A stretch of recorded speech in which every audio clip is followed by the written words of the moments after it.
ದೇವನಗರಿ ದಾವಣಗೆರೆಯಲ್ಲಿ ವೀರಶೈವ ಪಂಚಪೀಠಾಧೀಶ್ವರರ ಹಾಗೂ ಶಿವಾಚಾರ್ಯರ ಶೃಂಗ ಸಮ್ಮೇಳನ ಬಹಳ ಯಶಸ್ವಿಯಾಗಿ ನೆರವೇರಿದೆ.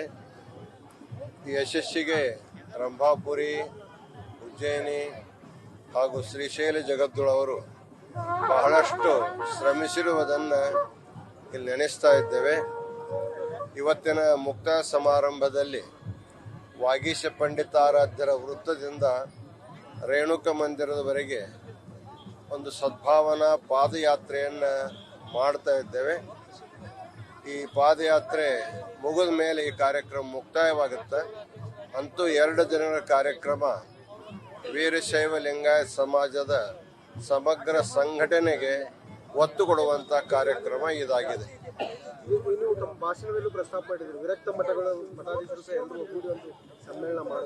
ಅದನ್ನು ನಾವೆಲ್ಲ ಪೀಠಾಚಾರ್ಯರು ಸೇರಿಕೊಂಡು ಒಮ್ಮತ ವಿಚಾರ ಮಾಡಿಕೊಂಡು ಅದರ ತಾರೀಖನ್ನು ನಿರ್ಧಾರ ಮಾಡಿಕೊಂಡು ಎಲ್ಲರನ್ನು ಕೂಡಿಸ್ತಕ್ಕಂಥ ವಿಚಾರ ಇದೆ.